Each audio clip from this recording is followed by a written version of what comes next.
Right, if you're being asked a difficult question by somebody from the audience, the odds are that person's asking you a question maybe because they want to know the answer, but it could be because they feel left out because they're not important, you're on stage and they're not. It could be they want to impress everybody in the room by suddenly showing up on radars as asking great questions. They might have their boss next to them, so they want to justify, you know what, I should get promotion because I really know my stuff. Yeah. It could be a load of these things that have nothing to do with you at all, that you're the keynote speaker. So, if somebody's asking you a question for that reason, and you don't know the answer, what do you do? What do you think? Like, you can answer them, what do you think? I've done this with you before. Okay, yeah, first thing you can do, well, actually not the first thing. First thing is you say great question. You say great question because what you want to do is diffuse their ego of them to think about another question. If you say great question, then I'll go, see, great question, I'm king of the world, I'm important, and then you've done it. Then if you don't know the answer, you can then ask them to repeat the question. They'll say it to you again slowly in baby language, which gives you more time to think about the answer that you want to give. So, what's your name? Can you repeat the question? I don't know what you mean by that. Okay, so what's written on the back of your shirt if you were to lose it? Does it have your name written on it? I'm glad you asked that. Well, the name is the way that I call myself, or maybe my parents have a different name. Or if you look at my online profile, you see that's why I want to... whatever. You can then rephrase your answer by asking them to repeat it, and they will just go through it with that time.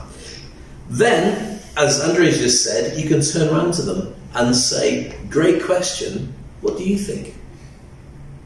And then they might go, well, I think it's this, this, this, and this. Because the odds are they know the subject. When you're speaking on a panel in a big room, it's full of people who are probably smarter than you on that subject. So they already know what the answers are. They just want to know what your opinion is and what you can add to it. So you say, I don't know, you know what, it's a great question, what do you think? But you make it look like you know the answer, you're just very interested in them. And they go, well, I think it's that, that, that, and that. And you go, I really agree with you, and also a cherry on top of the cake. The cherry is just you add an extra bit to make it look like you've got more presented. So I agree with you, but I would also say that this made a difference as well. Yeah, great answer, thank you so much. So that's done. Now, if they turn around, I'm going to say, I don't know what the answer is, that's why I'm asking you, then what do you do? Well, I personally hate it when people bull their way out of something. So if you say, what's this? And they go, well, the statistics about something else. I would rather they're just like, you know what, I'm not really sure. Does such and such know? Or I'll get back to you, or you don't agree with that? I agree with you 100%, but that's not the game that's being played out anymore. You watch the Democrats avoiding is Trump guilty and should he be impeached, and they will give you, sorry, not the Democrats, Republicans, and they will give you an hour's worth of other things about Joe Biden and about Ukraine, about anything but the answer. Anything but the answer. So I agree with you, in a transparent world, that'd be nice, but that's not what happens. Just deflect them. For me, I would answer another question that is very close to this question, that maybe I know the answer. So, for example, asking me about anything, about the metro, for example. So I'm not sure about the metro timing and stuff, but I know the bus. So I will answer about, the bus and this stuff. So it's close to the question. It's a great way. And I will just get away with this. Absolutely. Remember, you don't have to tell the truth. You never have to tell the truth. You just have to give an answer that ticks boxes so you've answered the question. So I personally would want to do what you do. I always tell the truth because I can't remember the lies, But I mean, the specialists in learning about how to tell liars can find ways of doing it because you give a little micro expression when you're lying. There's tiny like that when you say, so what do you think of Donald Trump?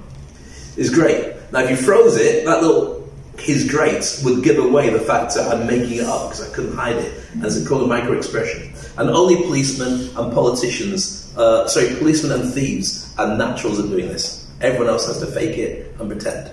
So I've just thrown back, I've just answered, the question's been thrown at me, I've thrown it back at the guy, and he turns around and says, I don't know what the answer is, that's why I'm asking you. The way you do it is you go, anybody? Throw it to the room. Got a room full of smart people, the odds are that somebody will answer it, and in 30 seconds or so it takes for people to say, I've got no answer, you've just stolen another 30 seconds to think about what you're going to be able to say. So during that time, you can turn around and say, nobody? Okay, here's what I think it is. If you can answer it. If you can't answer it, you can turn around and say, you know what, that's a brilliant question. I don't have an answer for it either. But I will find out for you. Let me get back to my team, I'll work it out, and I'll come back to you. If you give me your contact details, I'll do that. You can also say, it's a great question, but the answer's going to be too long, and it's not really what we're talking about right now. Can I suggest we take it offline? Anybody wants to join us, you're very welcome to, and we'll talk about it there. Now, you might not have an answer at all, but you're not losing face in front of the room, because you can take it offline, and then say, so what's the answer? You say, I don't know you. Well, and we don't do that. So the point is that if you get that, you can deflect it and you can turn around and say, it's a great question, I've never been asked that before, it's wonderful, let me get back to you. And then you just bury it like that. If you find that after that, people are not happy with it, you can give them a deadline for when you come up with an answer. So you can turn around and say, you know what, I don't know what that is, but what I can do is I'll find out from my team and get back to you in the next 24 hours.